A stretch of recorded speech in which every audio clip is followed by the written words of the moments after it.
Gente, tudo bem? Deixa eu dar uma baixadinha aqui, posicionar melhor nossa câmera. Como vocês estão? Tudo bem? Então, queridos, hoje a nossa aula, nosso shiur é gravado, tá? Nosso shiur é gravado exatamente no dia. Deixa eu pegar para vocês.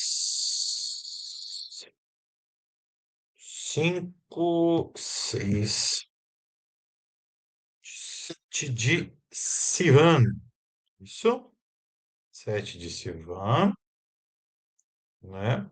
7 de Sivan e 23 de maio, Parashá Shavuot. Parashá espetacular, tá? A porção da semana é na sua, mas a gente faz a porção Shavuot. E eu quero trazer para vocês um ensinamento incrível. Então, nós vamos falar sobre tudo o que acontece, tudo o que aconteceu. Eu já falei, se eu não me engano, 2 Shabbatot atrás, sobre a contagem do Homer, que é esse período que nós estamos vivendo, né? E eu quero trazer mais ensinamentos sobre isso, porque é um evento extremamente importante, extremamente importante. E o significado, o simbolismo, vamos navegar um pouquinho aí nas questões cabalísticas, que eu sei que interessa muito, né? Então, e a gente vai trazer essa oportunidade de conhecimento para vocês. O tema que eu escolhi é a maior revelação da história. E a história contada, revelada, testemunhada, né? Isso é muito importante vocês saberem para achar. Ela traz muita informação. Vamos lá, vamos estudar.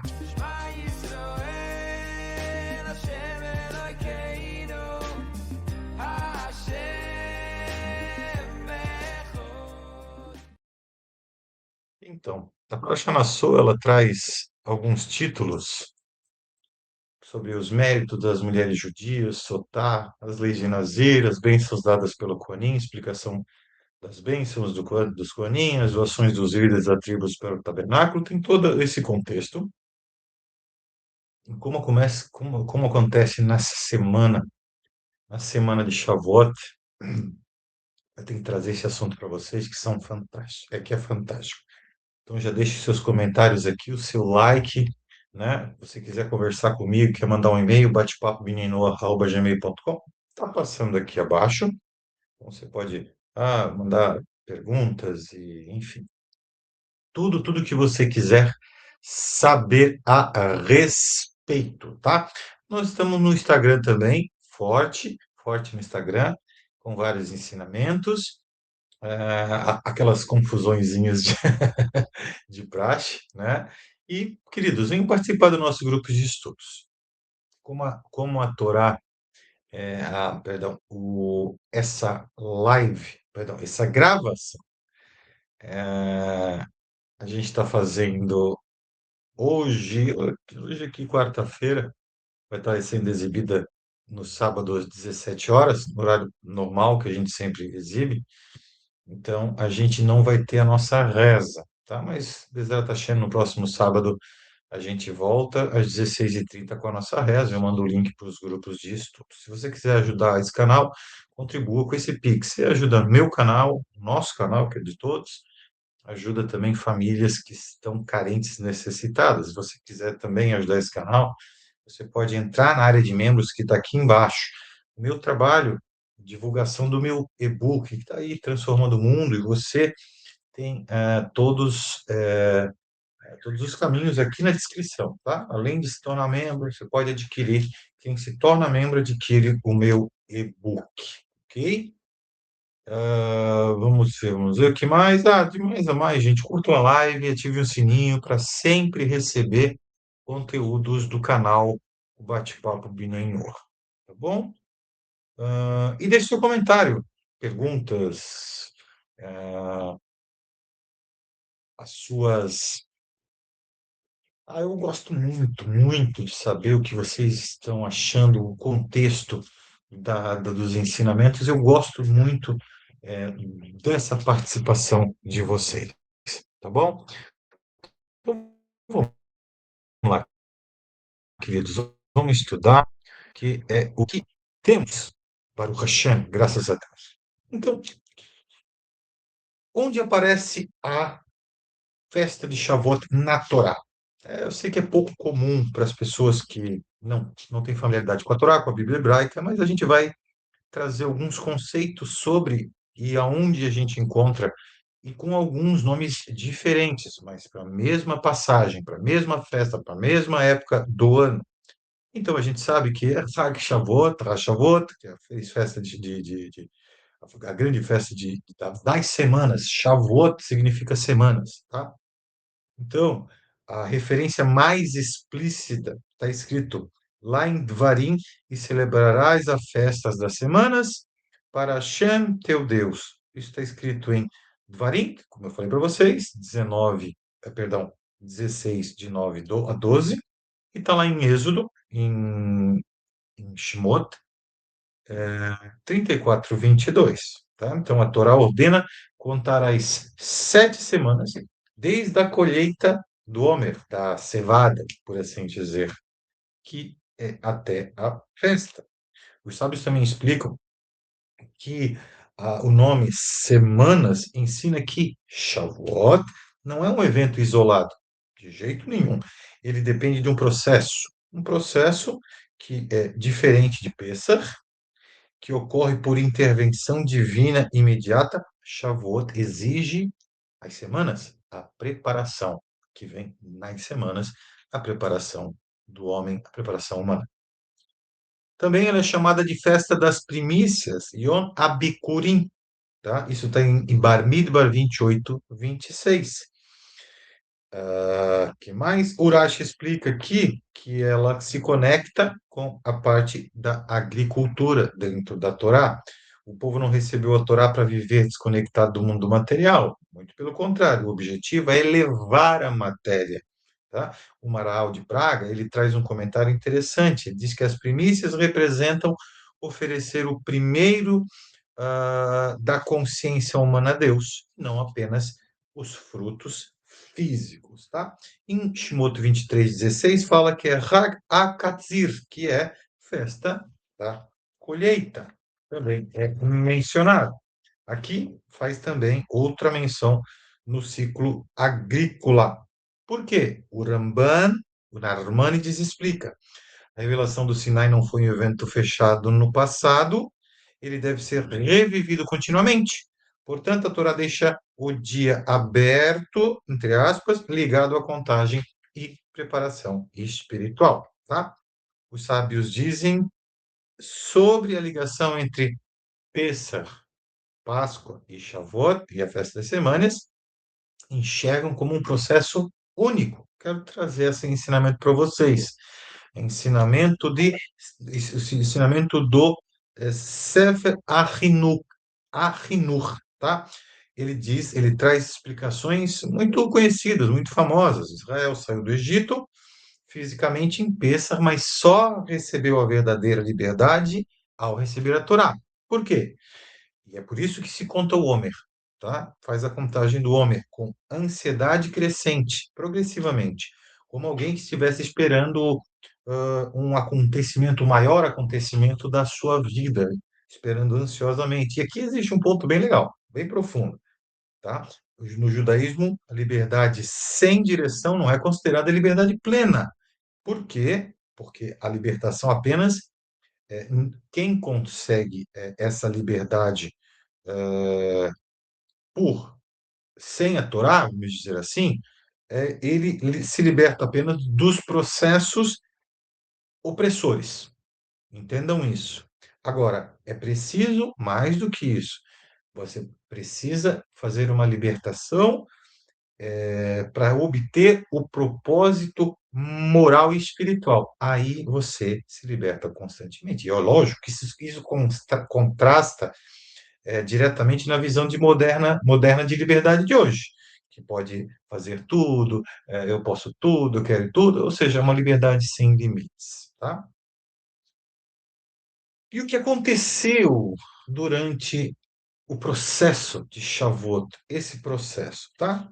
Segundo os sábios, segundo a tradição judaica, ocorreu a revelação no Monte Sinai, toda a nação ouviu os mandamentos e houve uma experiência coletiva única na história da humanidade. Não foi alguém que recebeu a visita de um anjo isolado e aí ascendeu aos céus, ou esse anjo falou que uma mulher ia esperar um filho, ou que ia ser o filho do Espírito Santo, da rola, da pombinha, lá, sei lá, enfim. Vocês entenderam o que eu quis dizer, né? Então foi uma aparição, aparição em massa, uma aparição divina em massa. O Talmud descreve esses fenômenos extraordinários, entendam? Tem até uma passagem no Midrash que traz que as pessoas viram vozes, viram, tá? Não ouviram, ou seja, a manifestação divina foi vista, as letras foram vistas, como se fosse uma pronúncia. Houve um fogo celestial, tocavam sons de chofaroto, ou seja, de chofar, sobrenaturais. Cada pessoa entendia a revelação conforme a sua capacidade. Então, ela foi realmente transmitida a todos. O Rabi Yehuda Alevi argumenta no livro Kuzari que o Sinai é singular, único, porque não se baseia em revelação privada de um indivíduo, mas num testemunho coletivo. Testemunho, essa é a palavra. Hashem se manifesta com testemunho. E, na verdade, segundo a tradição judaica, segundo a lei judaica, a Torá, a Bíblia, só é considerado uma manifestação divina quando ela é testemunhada por mais de três pessoas. Três a mais, ok? Os comentaristas cabalísticos da Kabbalah trazem uma coisa muito interessante. O Zohar apresenta Shavuot como a união entre o céu e a terra, um casamento espiritual entre Hashem e Bnei Israel, e a descida da consciência divina ao mundo material, tá? Assim, ele compara como um noivado. O Zohar compara como um noivado que surgiu, por isso que surgiu o costume do Tikkun Leil Shavuot, que é estudar Torá durante toda a noite, segundo o Arizal, o Rabbi Yitzhak Luria. Essa vigília repara a consciência espiritual da humanidade. O estudo noturno abre canais espirituais específicos ligados à revelação. Mas eu quero voltar num ponto aqui que o Zohar aborda, que é a descida da consciência divina do material. A Torá ela foi dada fisicamente no Monte Sinai, apesar de que Avraham, Yitzhak e Jacob já as tinha oralmente. Então, existem comentários de que o próprio Avraham, por exemplo, colocava o tefilim, só que ele descartava, ele não conseguia trazer santidade para aquele objeto. Após a chegada da Torá, com esse elemento da Torá, esses objetos passaram a não ser descartados, não serem mais descartados, considerado então sagrado, porque uniu o céu à terra, ou seja, a espiritualidade no material. A Torá nunca fixa uma data explícita para o recebimento da Torá. Ela fixa que é a saída do Egito, a contagem e o processo. E os sábios veem nisso um princípio extremamente delicado, bem profundo. Revelação não é magia instantânea. Nunca, nunca foi. Preparação precede transcendência. Ou seja, quer se preparar, quer receber, quer transcender, quer receber a mais, se prepare. Tá? Igual a contagem do Homer. Então, isso é muito interessante, mas vamos seguir, porque tem coisas maravilhosas aqui. É exatamente por isso que Shavuot vem depois de 49 dias de contagem, tá? E não imediatamente após a saída do Egito, porque não é mágica, é processo. Vocês querem ver? a Kabbalah ensina, os 49 dias entre Pesach e Shavuot correspondem a um refinamento progressivo das estruturas emocionais e espirituais da alma. Ou seja, o princípio central, saída do Egito, combinado com a libertação completa. O Arizal, o que que ele revela? Que Israel saiu do Egito ainda espiritualmente contaminado. Está escrito lá, tem duas fontes aqui, o Shar HaKavanot e o Etz Chaim, tá? Segundo o próprio Arizal, o Egito representa limitações, Mitzrayim, Egito, limitações, apertos. Ou seja, como é que eu posso dizer para vocês? É uma consciência estreita, restrita, muito apertada, muito limitada. E a alma estava presa às 49, às 49 portais da impureza. Tá? Isso está escrito lá no Sharei Tumá, o portal das impurezas. E os 49 dias do Homer servem exatamente para purificar cada nível. Por isso que cada dia da contagem tem que ser contado. Por quê? Vou explicar. Pêssar é uma libertação externa e Shavuot é uma libertação interior. Então, existem as combinações dos 49 dias, acho que eu já cheguei a falar isso no último vídeo, mas os 49 dias são combinações que passam a estrutura central do processo que vem das sete mitvot, das sete sefirot, emocionais. Então, para cada dia, se conta o processo das sete sefirot. Só que, como são 49, são 7 vezes 7. Por quê, Gabriel? Porque existe em cada sefirot, vocês lembram, né? Chesed, Gevurah, Tiferet, Nesach, Od, e Yesod e Malchut. Então, em cada uma dessas sefirot existem outras sete sefirot, ou seja, dentro de Chesed tem Gevurah, dentro de Chesed tem Chesed, dentro de Chesed tem Gevurah, dentro de Chesed tem Tiferet, e assim por diante. Então, cada dia representa essa elevação, essa combinação para que em 49 dias essa pureza seja alcançada para todos os anos serem, de novo, os judeus receberem a Torá. Não deu para entender, né? Beleza, vamos lá. É, bom, isso gosto de passar para vocês, né? Isso foi extraído aí, temos no Etz Chaim, Shara Sefirot HaOmer, tá? O Sefer Yetzirah, que mostra as estruturas das Sefirot, e eu tirei alguns dos comentários do Ramak. Mas a lógica cabalística aqui é bem sofisticada, vocês concordam comigo? A alma humana não é vista como boa ou má, não existe isso. Mas é uma combinação dinâmica de forças. E o próprio Ramak, ele usa esse exemplo, ele diz que bondade excessiva, sem limites, gera destruição, e disciplina sem bondade gera crueldade. Ou seja, olha que mistura. E é por isso que esse é o trabalho da contagem do Homer. Isso antecipa em séculos conceitos modernos de integração psíquica. Ou seja, o que a psicologia tenta revelar há alguns anos atrás, chegando até hoje, a Torá já revela isso há mais de 3.330 anos atrás. E é lógico, tem esse significado cósmico. Quando eu falo que são 49 portais de santidade ou portais de impureza, existe o quinquagésimo, né? E exatamente é o quinquagésimo dia que ocorre Shavuot. Isso significa o portal 50.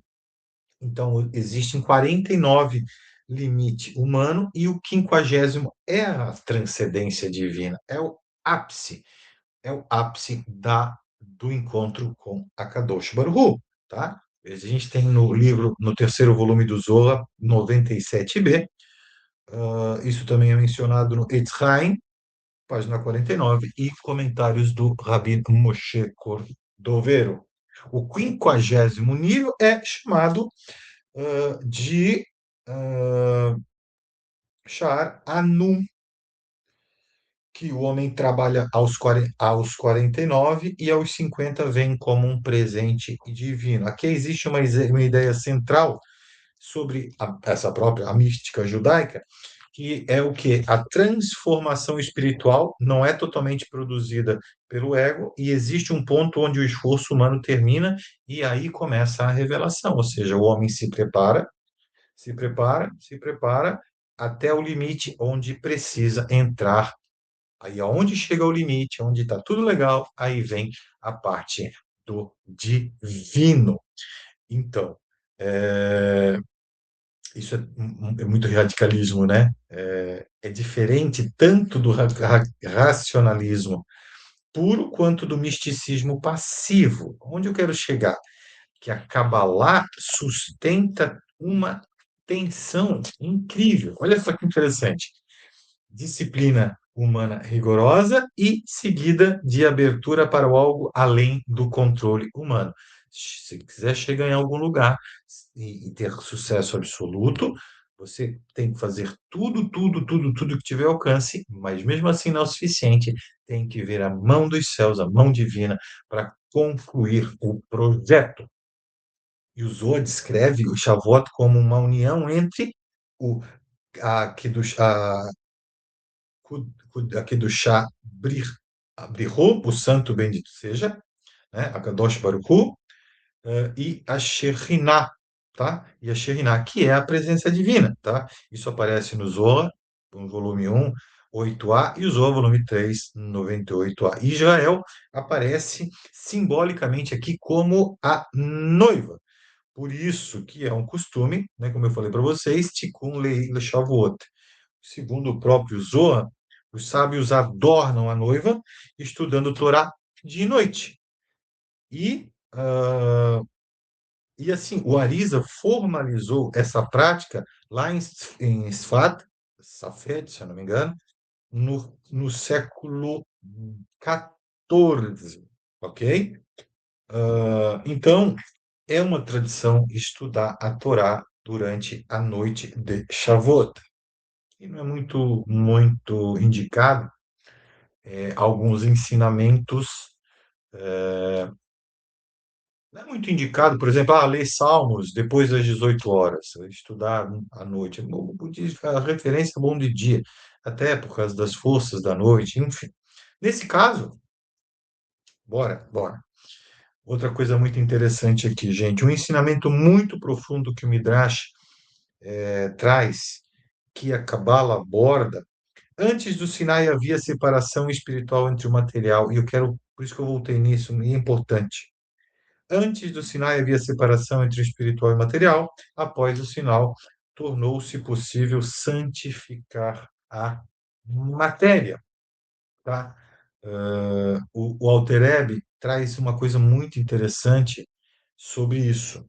Ele diz, antes da Torá, a espiritualidade e o mundo físico eram separados, domínios separados.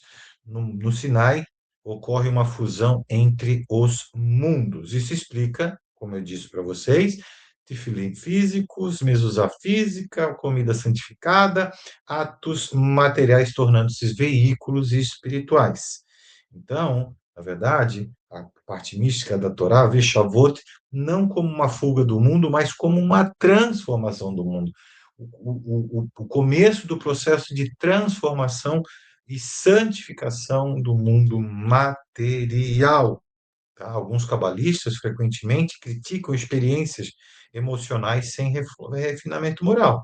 Quer ver uma coisa? O Ramchal escreve que iluminação, perdão, iluminação espiritual sem o tikkun amidot, ou seja, o refinamento do caráter, produz ilusão e desequilíbrio. A pessoa que não está refinada moralmente não tem nem que chegar perto da Kabbalah, tá? Por quê? Porque o sinal vai chegar indevido ou com alguns bugs, por assim dizer, se é que vocês conseguiram me entender, tá?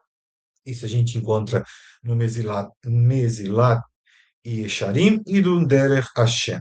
Ou seja, isso conecta diretamente ao Homer, a contagem. Cada dia trabalho sobre traços internos, aperfeiçoar o caráter, não apenas meditação abstrata, é realmente refinação, refinamento.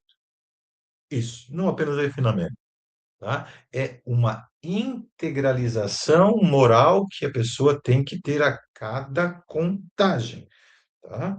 Então, o que que a gente entende aqui nessa parte mais mística? Que a parte mística, autêntica judaica é muito menos mística, emocional, do que muitos imaginam hoje. Por isso que tem muito cabalista, dizem que tem muito cabalista aí na internet, ele não existe. Se você for na internet, YouTube, ver cabalistas, aí com uns loucos que era professor de matemática, depois se transformaram, outros aí que os dizem que são cabalistas, mas não entendem absolutamente nada, tá? Então, ela é extremamente disciplinada. A pessoa, para tentar estudar a Kabbalah, realmente, ela tem que ter um refinamento moral, espiritual, entender toda essa transcendência. E isso acontece exatamente como acontece a entrega da Torá. Ela vem passo por passo, contagem por contagem, refinamento por refinamento, conscientização por conscientização. Nada por acaso, nada de oba-oba, nada de estereótipos ou nada de plaquinhas. A Torá ela é dada todo ano. Nós todo ano temos a contagem do Homer, todo ano tem Pessah, todo ano tem Shavuot, exatamente, para que todos se conscientizem que precisam melhorar cada dia, cada hora, cada segundo, cada pôr do sol, cada amanhecer do seu dia, você tem que se refinar. Por quê? Porque assim você vai conseguir se conectar melhor e com menos chiasso, menos ruídos com a Kadosh Baruch Hu. Queridos, eu vou ficando por aqui. Eu espero vocês, Bezrat Hashem, no próximo Shabbat, com muitas bênçãos, muita saúde, muitas vitórias, muita conquista, dinheirinho no bolso, tudo, tudo, tudo de bom. Um forte abraço de Riael.